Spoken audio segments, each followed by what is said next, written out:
Il se trouve que face aux contraintes techniques des chantiers de récolte des légumineuses fourragères, le séchage tente de plus en plus d'agriculteurs, notamment dans le contexte actuel de développement des énergies renouvelables.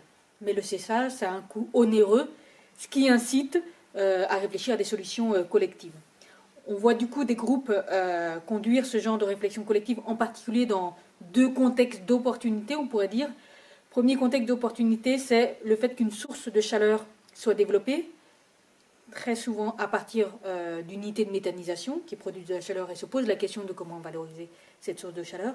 Deuxième contexte d'opportunité, c'est l'engagement croissant dans des filières de qualité, dont les cahiers des charges, donc agriculture biologique, AOP, dont les cahiers des charges évoluent vers plus d'exigences de traçabilité, ce qui fait que les agriculteurs recherchent des fourrages de haute qualité et plus produits localement. Donc le séchage collectif donne lieu à des organisations à chaque fois spécifiques, d'une part parce qu'il y a une diversité des techniques de séchage artificiel.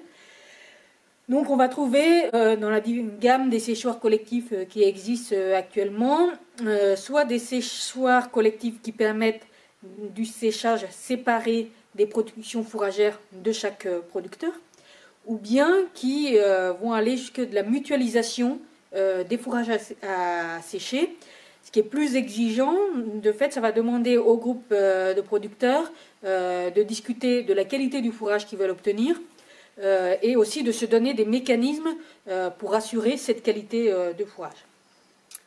Ces séchoirs collectifs aussi, dans une partie des expériences, on voit que du coup le travail du séchage est délégué à un salarié, notamment au CUMA.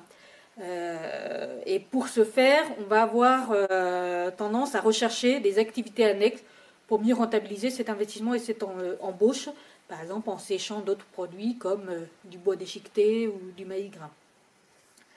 On voit aussi quelques cas où le séchoir est individuel, d'un agriculteur ou d'un prestataire, souvent associé à une source de chaleur.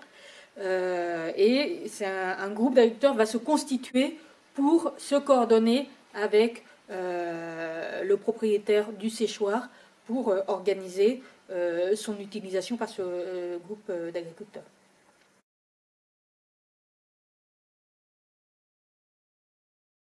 Donc le séchoir collectif est une solution qui se développe aujourd'hui pour s'affranchir des contraintes techniques liées à la récolte des légumineuses fourragères, qui se met en place avec une diversité de fonctionnement collectif suivant les techniques de séchage qui sont choisies. Merci beaucoup.